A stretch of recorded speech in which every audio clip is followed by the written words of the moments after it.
여러분, 위안화 이러면 중국 화폐죠. 이 중국 화폐가 말입니다. 폭락했어요. 16일 기준으로 위안 달러 환율 상승률을 보면 플러스 0.3%입니다. 뭐 플러스 0.3%가 이게 가치가 폭락했느냐, 환율이 폭등했느냐 이렇게 이야기하면 웃기는 것 아니냐 이렇게 저에게 말할 수도 있습니다. 그런데 0.3% 올랐다는 수치는요, 지난 5월 13일 이후로 석 달 만에 가장 많이 오른 수치고요.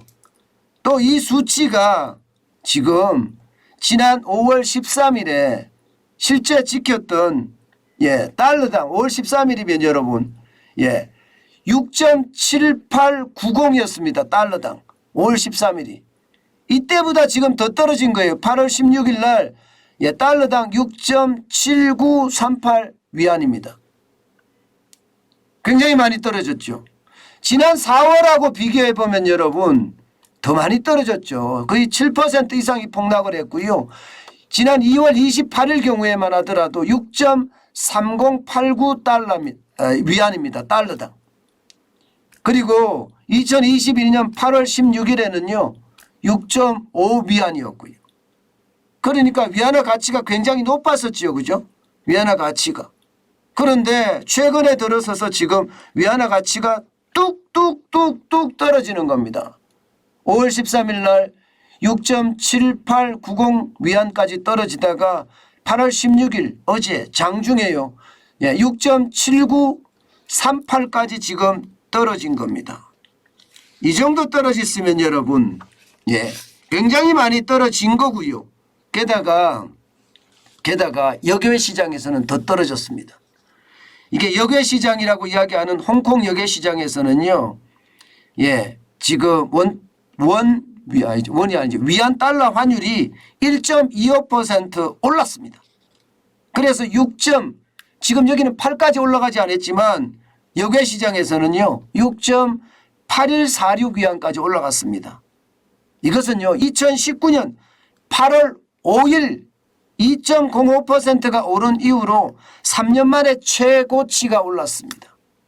3년 만에 최고치. 그러니까 이게 폭 자체가 지금 굉장히 크다는 거고요. 장중에서도 상하이 외환 시장에서도 지금 많이 이 환율이 떨어지지만 역외 시장에서는 더 빨리 떨어진다는 이야기잖아요. 이것은 어찌 보면 말입니다. 지금 중국 경제가 굉장히 위험하다 이렇게 보여주는 지표이기도 합니다. 중국 경제가. 생산에 대한 증가율, 생산 증가율도 좀 떨어졌지요. 소비 증가율도 떨어졌지요. 그러니까 이게 아무래도 경제가 좀 무너질지도 모른다 이런 전망들이 지금 쏟아져 나오고 있습니다. 그래서 위안화가 떨어지는 거거든요. 보시는 것처럼 중국의 올해 경제 성장률 전망치가 굉장히 다릅니다. 중국의 사회과학원에서는 중국 정부가 5.5% 성장한다고 이야기를 하는데 사회과학원에서는 5.3%. 무디스는 5.3%는 무슨 소리? 4.5%까지 내려갈 거야. OECD도 4.4%고요. 세계은행도 4.3%입니다. 스탠다드 차타드는 4.1%까지 내렸고요. 골드만삭스나 ADB, 아시아 개발은행입니다. 여기는 4%까지 내렸습니다. 피치나 JP모건은 3.7%까지 내렸고요. 노무라 증권이나 IMF, S&P 같은 경우는 3.3%까지. UBS, 스위스의 은행이죠. 3%. ING 생명이죠. ING 같은 경우 2.9%까지 내렸습니다. 제가 이렇게 하나씩 다 읽어드린 이유는요. 그만큼 말입니다. 중국 경제 성장률에 대한 어떤 암울한 전망이 굉장히 커진다는 거예요. 그러니까 외국인들이 중국에 들어갔다가 이거 좀 불안한데 중국 투자해서 돈을 빼야지. 그러니까 위안 달러가 올라가는 겁니다. 많은 사람들이 중국 투자를 했던 위안화를 달러로 바꿔서 나온다는 거예요. 그러면 달러로 바꿀 과정에 달러의 수요가 굉장히 크겠죠. 달러의 수요가 크면 어떻게 될까요? 더 많은 위안을 주고 달러를 사야 되잖아요. 그죠? 더 많은 위안을 주고. 더 많은 위안을 주고 산다는 이야기가 결국은 환율이 올라간다는 거고요. 예. 돈의 가치로 보면 위안의 가치가 떨어진다는 이야기예요. 그만큼 말입니다. 중국 경제에 대한 상황 점점 좋아지지 않습니다. 게다가 말입니다. 지금 전력난까지 지금 충격이 될 수도 있다. 이런 이야기까지 속속 나오고 있거든요. 왜냐하면 전력난이라는 게 중국도 가뭄에 시달리고 있는 곳이 굉장히 많습니다. 그러다 보니까 수력 발전을 제대로 돌리고 싶어도 제대로 돌리지 못하는 곳이 점점 늘어나고 있습니다. 수력 발전을 제대로 못 돌리면 어떻게 될까요? 그만큼 전기 공급이 딸리고요. 전기 공급이 딸린다는 것은 공장의 기계를 그만큼 못 돌린다는 이야기예요. 실제 말입니다. 중국 중서부 지방 스촨성입니다. 스촨성 일부 지방에서는요 이미 공장들이 타격을 좀 받고 있습니다. 예를 들어서 스촨성의 청두 여기에는 폭스콘 같은 데가 있죠. 폭스콘 이게 애플의 협력사입니다. 게다가 태양광이나 혹은 알루미늄이나 리튬이나 이런 주력 생산 설비가 일제히 가동을 중단하는 그런 사태까지 지금 벌어지고 있다고 하거든요. 결국 중국 경제의 어떤 침체의 모습이 굉장히 커지니까 그에 따라서 위안화의 어떤 가치가 떨어지고 환율은 올라가고 있는 그런 상황입니다. 이런데도 여러분, 이런데도 미국의 정신은요 올라가요. 참 전문가들도 이해를 못하겠다 이렇게 이야기합니다. 세계 경제가 좋지 않다는 모습이 그냥 그대로 드러나고 위안화의 어떤 가치가 뚝뚝 떨어지는데 보세요. 다우산업지수는 0.71% 상승을 했습니다. 239.57이 올라서 34,152.01로 마감했습니다. 여러분 보시는 것처럼 2022년 1월인가요? 1월 7일에 36,799.65를 기록했는데 지금 이거 잘못하면 올라가겠다 그때까지 이렇게 생각할 수 있습니다. 여러분 보세요. 이게 10년짜리 차트거든요. 보시면 지금 올라가는 속도가 장난 아니게 올라가죠. 기울기가 그죠? 좀 작게 보이긴 하지만 그죠? 굉장히 빠르게 올라가고 있습니다. 그런데 이것뿐만이 아니에요. 이것뿐만이 아니에요.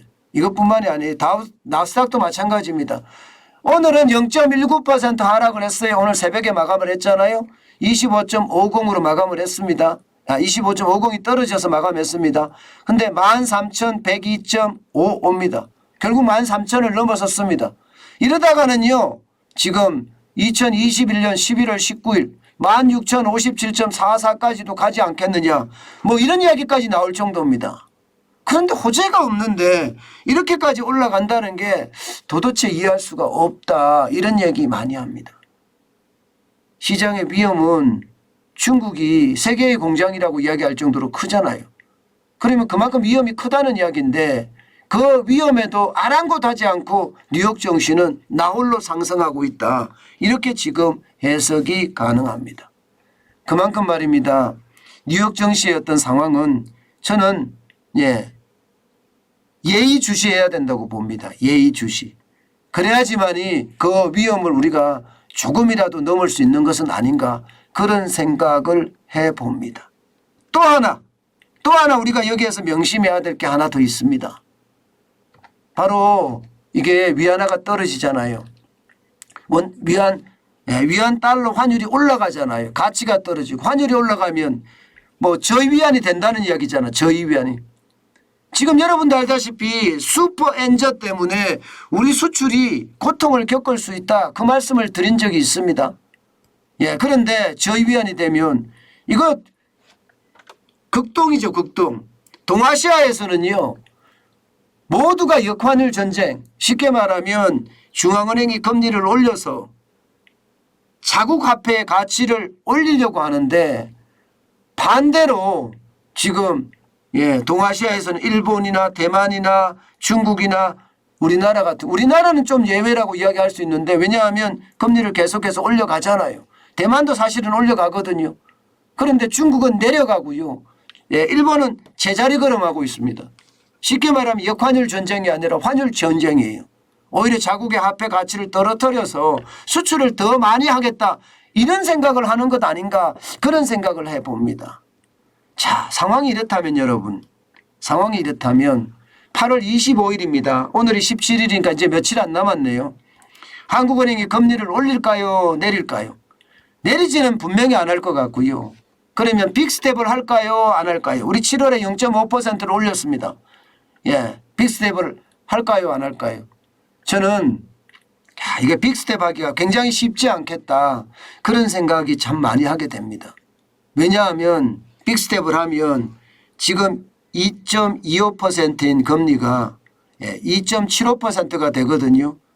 그러면 미국의 금리가 2.5%니까 거꾸로 역전을 시킵니다. 지금은 미국의 금리가 더 높아요. 2.5%로 더 높습니다. 우리는 2.25%고요. 자, 이렇다면 여러분 이게 수출에 대한 걱정을 안 할 수가 없거든요. 우리 경제도 지금 망가지고 있는 상태고요. 소비가 무너지고 수출이 망가지고 있으니까요. 그렇다면 한국은행도 빅스텝은 좀 어렵지 않을까 저는 그런 생각도 해봅니다. 이게 베이비 스텝이라고 해서 0.25%만 인상하는데 그칠 가능성 굉장히 높다고 봅니다. 게다가 여러분 지금 주식시장에 외국인들이 계속 들어오잖아요. 7월에 들어왔죠. 8월에 들어왔죠. 아마 이런 것들 때문에 한국은행은 더 자신감이 생기지 않았을까. 그래서 우리 쪽에서는요 아마 이게 수출을 보존하기 위해서 금리를 빅스텝이 아니라 베이비 스텝 0.5%로 가는 그런 상황도 발생할 수 있다. 이렇게 저는 해석을 해봅니다. 그만큼 말입니다. 저이완이 주는 환경은요 우리에게는요 시련입니다. 그 시련을 어떻게 극복할 것인가는 아마 우리 경제 지도자들에게 달려 있겠지만 지금 전체 국제 환경에서 본 대한민국의 경제는요 지금 미국을 계속 따라서 미국보다 더 많이 금리를 올리기에는 부담스럽다. 우리 경제가 더 망가질 수도 있다. 이런 우려감이 더 크니까 아마 적정선이라는 거 이게 참 어려워요. 적정선이라는 게. 그런데 적정선을 찾아가면서 이창용 한국은행 총재는 금리를 올리지 않을까. 저는 일단 그렇게 해석을 해봅니다. 이게 지금까지는 빅스텝을 갈 수도 있다 그런 생각을 저는 많이 했거든요. 지금 최근에 벌어지는 걸 보면 쉽지 않다 이런 생각 다시 한번 해봅니다.